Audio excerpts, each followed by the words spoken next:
Ada satu kisah nak, seorang tukang jual es. Jadi ada tukang jual es. Ini katanya ada kisah diceritakan oleh seorang kiai.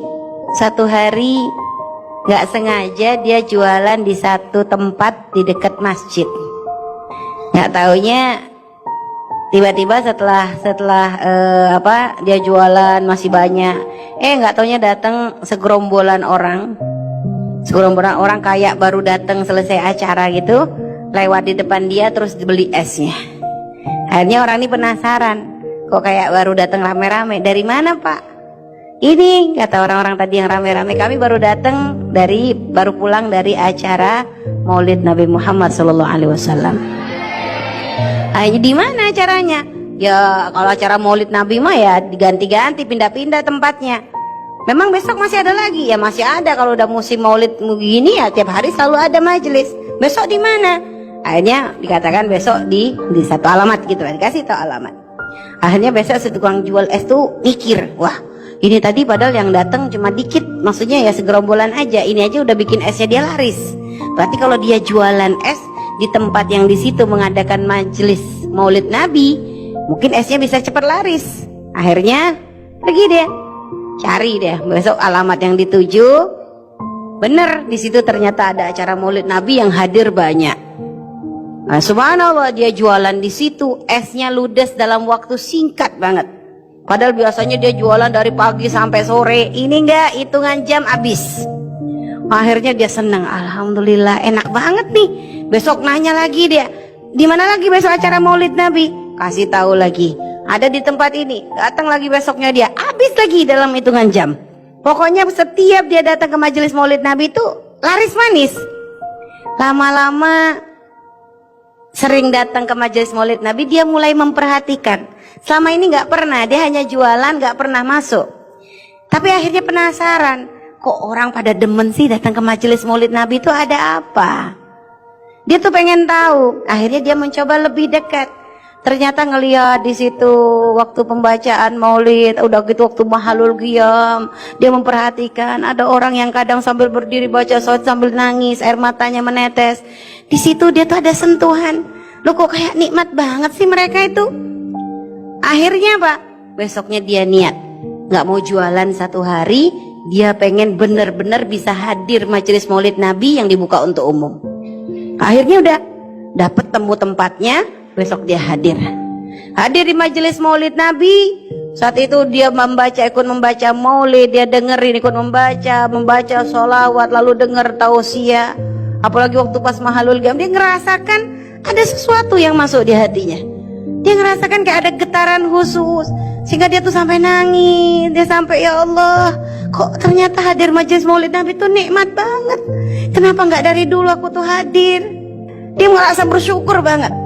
Akhirnya rasa candu dia, kecanduan datang ke majelis Maulid Nabi. Keesokan harinya mulai ada peningkatan. Biasanya dia jualan, terus dari itu dia mencoba untuk hadir. Akhirnya keesokan harinya dia jualan, plus dia bagi-bagi es gratis untuk orang yang datang ke majelis Maulid Nabi. Sekali, keesokan harinya gitu lagi dia jualan iya, tapi dia juga bagi-bagi gratis untuk orang yang hadir majelis Maulid Nabi. Senang dia, sampai ada orang yang bertanya, Pak, perasaan saya tuh lihat Bapak tuh kok sering banget bagi-bagi es gratis, emang nggak rugi?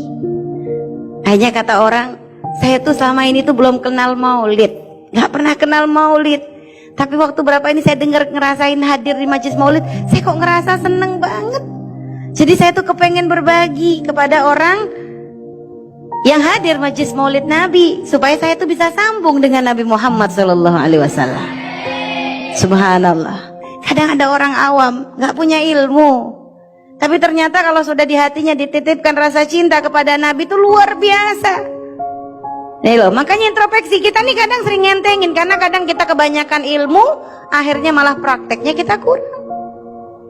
Sampai akhirnya si penjual es tadi tuh niat, ya Allah, saya niat nanti tahun depan saya pengen ngadakan acara majelis Maulid Nabi Muhammad SAW. Mulai dia nabung sedikit-sedikit dari penjualan es, ada disisihkan untuk acara Maulid Nabi tahun depan.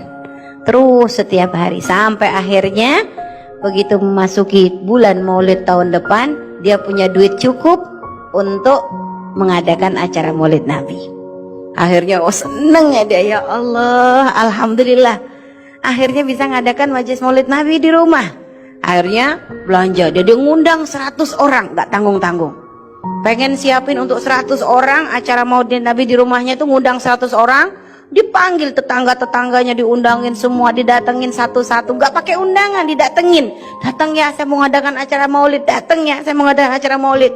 Udah gitu dia belanja sendiri ke pasar, dia siapin sama keluarganya, bener-bener hidangan untuk menghormati orang-orang yang datang ke majelis Maulid Nabi yang sudah disiapkan olehnya.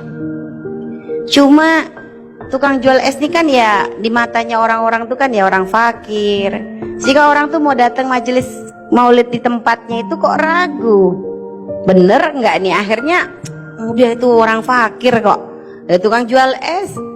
Paling nanti di sana ya ada orang kadang-kadang datang Maulid, datangnya pengen cari berkat. Ada orang model begitu. Akhirnya ya tetangga kanan kirinya tuh nggak pada datang. Ditunggu sama dia jam 7 malam ya, ngadain malam. Kok nggak ada yang datang? Ditunggu jam 8, nggak ada yang datang. Akhirnya gimana? Duh, ini kalau nanti kemalaman gimana? Ya sudah, akhirnya sampai jam 9 ditunggu, ternyata nggak ada yang datang. Akhirnya sedih dia. Ya Allah, nggak ada yang datang. Cuma dia langsung dengerin keluarganya, istrinya sama anaknya 2 orang. Ya sudah, kalau memang nggak ada yang datang, kita aja yuk baca Maulid. Dia baca Maulid dengan keluarganya, dengan istrinya, dengan anaknya. Dia baca Maulid. Dan subhanallah, pada waktu Mahalul Qiyam, dia benar-benar ngerasakan nikmatnya baca Maulid. Sehingga di Mahalul Qiyam tuh dia nangis. Dia tuh ngerasa sangat dekat saat itu dengan Nabi Muhammad SAW. Dia nangis. Dia ngerasa bersyukur, ya Allah. Satu sisi bersyukur karena Allah diberi kemudahan untuk bisa mengadakan majelis Maulid. Satu sisi sedih. Kenapa di saat dia punya keinginan mengadakan majelis Maulid kok gak ada yang hadir? Sedih dia. Ketika dalam keadaan nangis begitu nak, tiba-tiba ada yang ngetuk rumahnya. Ada yang ngetuk rumahnya. Setelah itu begitu dibuka oleh dia pintu itu, ternyata ada datang serombongan orang, ya, datang serombongan orang pengen hadir majelis Maulid tersebut. Dan ternyata di antara rombongan tadi dia melihat ada satu sosok yang sangat menakjubkan bagi dia. Satu sosok di antara tamu-tamu yang datang tuh yang di mata dia tuh ini orang nih ajib banget, luar biasa banget. Dia tuh seneng, ya Allah ini tamu dari mana? Dia nggak pernah ngelihat wajahnya, nggak pernah tahu. Tapi ini dari hatinya nih kayak ini orang nih bukan orang sembarangan. Dia tanya, Bapak siapa? Akhirnya dijawab, aku Muhammad Rasulullah. Karena subhanallah, Nabi diberi kemuliaan oleh Allah bisa mendatangi siapapun dalam keadaan terjaga. Dan itu pangkat. Setelah itu subhanallah, kejadian itu benar-benar menjadi sebab dia semakin cinta dengan Nabi Muhammad SAW. Sholawat tidak pernah terlepas dari lisannya. Sampai menjelang kematian pun terus mulutnya terus bersolawat.